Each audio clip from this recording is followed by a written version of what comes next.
one of the things that I wanted to chat about, which we finished up in the previous, we were talking about Jesus and what Right. he saw and what was alluded to in your out of body Uh-huh. experience regarding Jesus, and how um, you were explaining that Jesus is not the man of the Bible that we know of, is how I recall you explaining. So with a lot of my experience, there was a lot of context, and sometimes it was just like I was flat out told something. And with Jesus, it wasn't like that. So I'm kind of like reading between the lines and putting, trying to put the pieces together without enough context. Uh, and some of the stuff I saw, like I don't understand, like why did I see this thing? And there's no explanation, but it's like I saw this thing, but it wasn't explained to me why I saw it. Like there was bits and pieces of the crucifixion, and it's not like I was told this was Jesus, but it's like I saw bits and pieces, and it's like, well, that's kind of the only thing that fits. And then the pieces I saw were like, I don't understand why I would see that. Like, um, I guess the Roman soldiers, when they would drive the nails into a person that was being crucified, in the movies they just kind of put the nail and hammer it in, and it's like it's done. But it was like they were very careful about it. Like they knew what they were doing. They'd done it a bunch of times. They had to be very careful about the way the nail went into the bone or something. And what I would compare it to is I've donated blood a couple times, and the person doing the blood is very particular about how the needle goes in there, Mhm. and if it doesn't go in right, they kind of pull it out and push it back in, and they're very careful about how they put the needle in. Well, it was kind of the same thing with the Roman soldiers, is that they were very careful about the way that the nail went into the body so that it could hold the weight. And I don't know why I don't know why I would see that, but that was something that I saw. And then also that it looked like Jesus's shoulders both dislocated during the crucifixion. Like the bone was dislocated, but the arm was still attached. I don't know why I saw that, but anyway. And then some other experiencers have talked about this. That it's kind of like all of humanity before we came to this planet. We all watched the formation of the Earth together, Mhm. and I saw what I take to be bits and pieces from that. Um, and it seemed like Jesus was making some of the important decisions. Like a lot of this was kind of left to just chance, like the formation of life and everything. But some critical decisions, it's like Jesus made the decision about how things were going to go. And it definitely seemed like Jesus was going to be like God was in charge of everything, but God was allowing Jesus to eventually run this physical universe and be in charge of this segment of existence. But that it was like, because Jesus is going to be in charge of all of us, Jesus needed to go through the same kind of experience that we're all going to go through. Otherwise, people would be like, well, why is Jesus in charge? He doesn't know what we went through. He doesn't understand us. He doesn't understand our difficulties. Yeah. And so they wouldn't accept him as like the leader. Mhm. And so in order for him to be the proper leader, like he needed to go through all this stuff too. It was like just kind of a piece of the puzzle, or part of the reason. Mm. So I mean, that's kind of some of the things I saw about Jesus that uh, I think are kind of interesting, and uh, Yeah. I hope that answers the question. Mm. So you did see something about him, so, in terms of you saw the crucifixion, you saw that he's in charge, you saw that he has incarnated on earth. And I think you also said that you sensed that he had incarnated here more than once in various roles potentially. Yeah, I think so. Mm. That was my interpretation of what I saw, is that, yeah, it was more than just that one time, just like it is for all of us. Mhm, mhm.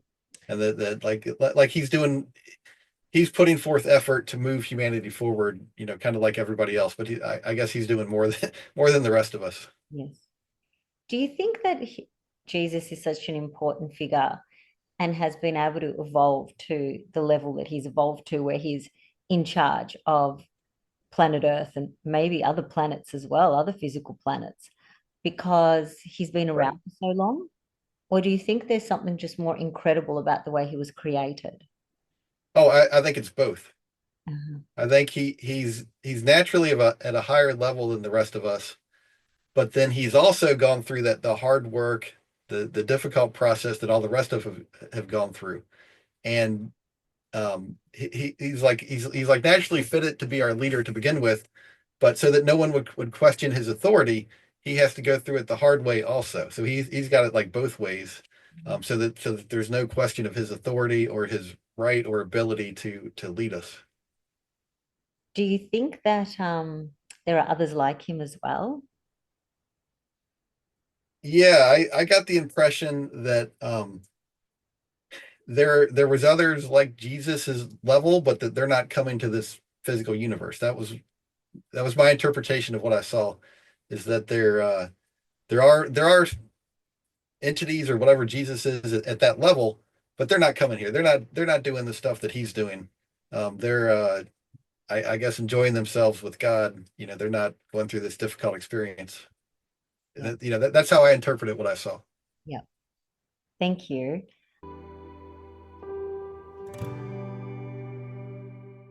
And what do you think of religion since your near-death experience or out-of-body experience? How do you see religion, Christianity, every religion, Right. Islam, Judaism, Hindus? Yeah. Uh, I I view religions as a great starting point. It gives you some basic understanding of God, a, a place to begin, a place to start.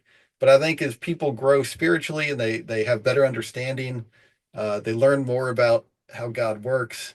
It ends up kind of like holding them back or becoming like a box. And to really grow your understanding about God and how things really work, you've got to break out of religion and kind of let go of some of the stuff that you've been taught, usually since you were a child. And and if you can let go of some of that, then you can really expand your knowledge and understanding of God. But if you can't let go of your religion, you end up kind of trapped or stuck, and you're just not going to continue to grow in your understanding of God and how things work.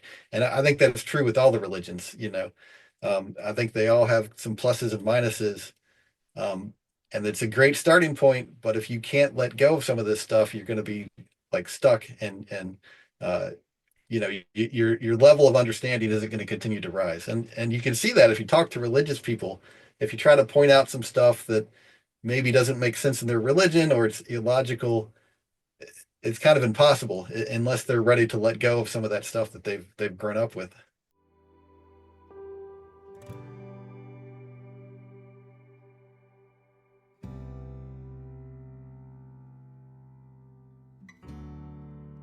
The Here on Earth, we kind of view intelligence and looks as being very, very important, but what's really important is being nice and kind and honest and compassionate. And if you're really intelligent, maybe it could be more difficult uh, to be kind to others because you think, oh God, they're so dumb. It's hard to tolerate them, and that's kind of where it would be if I was a hyper intelligent person. And somehow for me, that would also have ended up making me atheist, and that's like a downside on the spiritual realm, to not have some kind of faith in a higher power or a spiritual nature to all of us. There's it kind of like holds you back in the spiritual realms. Whereas if you have some kind of faith in God, it really helps you in the spiritual realms to move up to higher levels.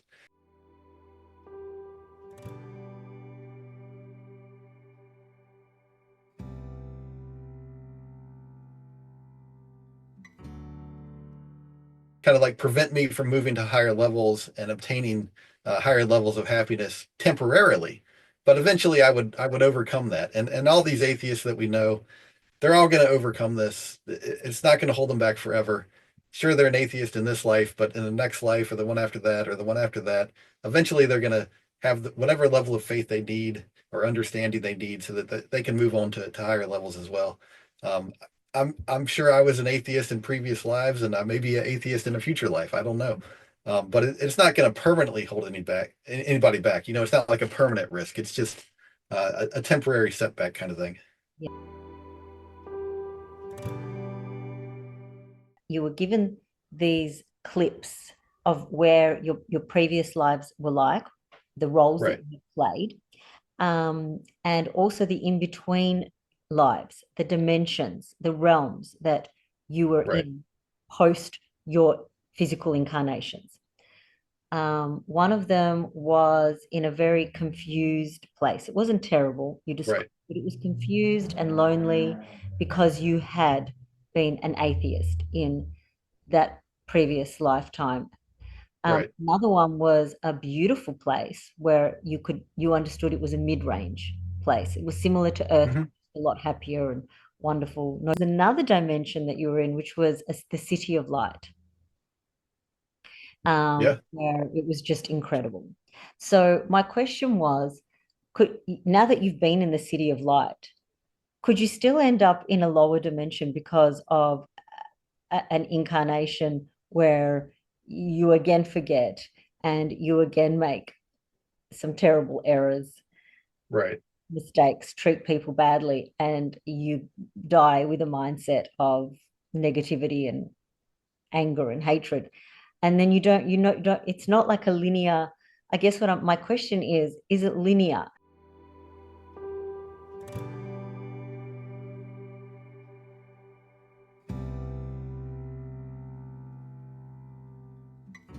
Have you ever seen a stock market graph? There's a no matter what you look at, it's like an upward trend, but there's dips. There's some pretty big dips there, and I think that's a great analogy for how it works in our spiritual progression. We're making progress all the time, but sometimes we screw up, and then we kind of like fall back down. But inevitably, we come back up again, and we continue our progression. I think our evolution is like that. Um, from my experience, I think it's pretty clear to me that I was able to spend an afterlife in this higher level, very, very happy city of light realm. And then after that, I came back to Earth and I just screwed up. Somehow I messed up some stuff. And I think I got myself at some lower levels, but through my own effort, my own hard work, I'm moving my way back up into higher levels. And so I think um, we're moving in the right direction, but we have setbacks just like the stock market does. Understand. Thank you so much. I was really wondering that once we spoke. And, you know, I thought once you'd reach the City of Light, um, that's it. You can't go backwards anymore. And so the question, Right. is it linear? Is it, but the stock market, that's a wonderful analogy and really makes sense. And there's something else I want to say about these levels. Um, it's like higher and higher levels of vibration. And the comparison I would give it and excuse me, these higher levels, like they can easily come down to a lower level. Like it's pretty easy for someone at the City of Light to come down to one of these lower levels and try to help someone. Like that's one of the main things that they want to do is they want to help these lower level souls move up and progress and join them, and be happy as well. It's kind of like, if you're driving down the highway at 50 miles an hour, 50 kilometers per hour. And let's say there's an old Model T car next to you. That Model T car cannot go at your speed. It's just not going to happen. But you could slow down to their speed. And likewise, if there's a Ferrari or something like that going at 150 miles an hour, you can't go at their speed. It's not going to work. But they can slow down and match your speed. Well, it's the same thing in the spiritual realm. If you're at a really high vibration, it's pretty easy to lower your vibration and match someone that's at a lower level. But it's really hard to raise your vibration and go up and be at the higher level. It just doesn't really work. It does not work. And in part one, I explained to you that I've had that experience myself. And I'm Right. Yeah. always asking myself for the last 27 years and asking them, where did you take me? Because I did not realize how many vibrational levels there are until I spoke with you. Um, Right. I thought there was maybe three or something, because that's what Hmm. we're taught. Heaven, hell, I'm not sure, purgatory, a Right. waiting bay. I was very confused about how many levels there are. And when you explained to me there could be infinite, depending that matches your vibration, Right. that just the penny just dropped for me and taught me so much about where I had been taken and shown. And it was almost intolerable to be in this high vibrational.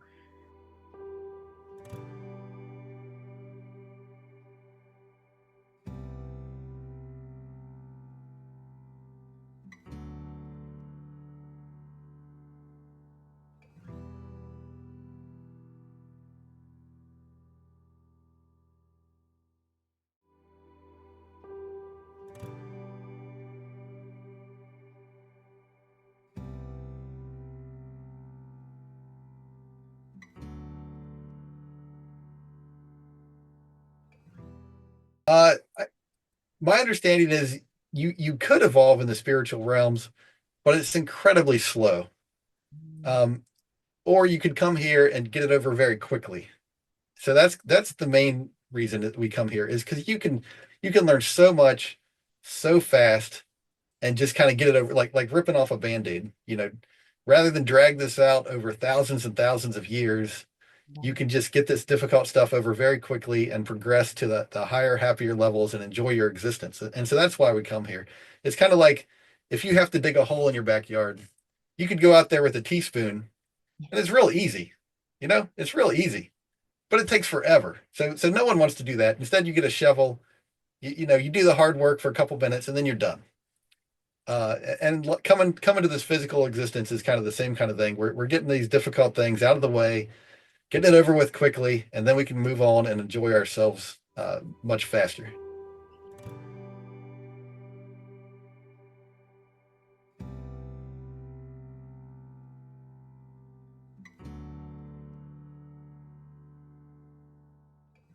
Well, I did see one thing about this where Mm.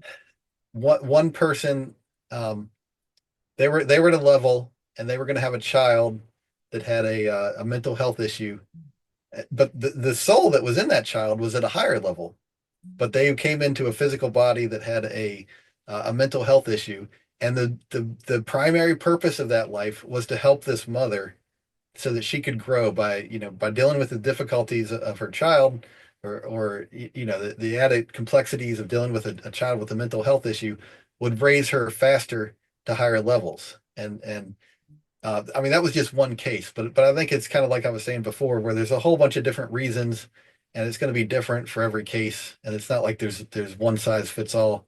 Um, it's a little different for each of them. But I do think, yeah, there are some souls that they're really low level, they're confused or mixed up, and maybe they have some mental health issues when they come here to Earth also. But that's not always the way it would be.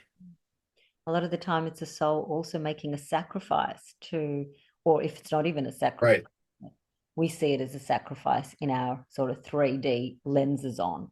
But really, it's a gift they're giving you right, to go into this body that has this maybe disability, or, not even disability, yeah, challenges. And really, the soul's at a very high level. It's doing that so that you can spiritually evolve at a much more rapid rate. right. Yeah, the higher level souls, one of their primary objectives is to help the lower souls evolve and get better.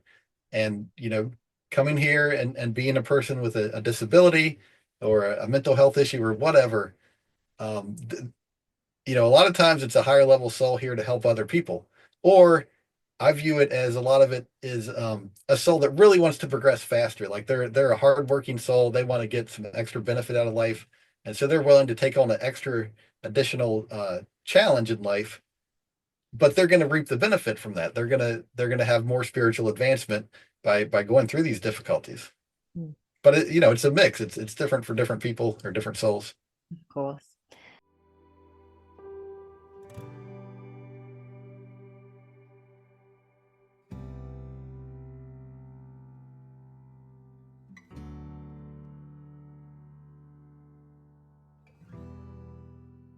And at what point did you see the physical body being created, at all the points, or just in its prime? Um, or Right. I saw a little bit of everything, but I think I was focused on the prime. yeah.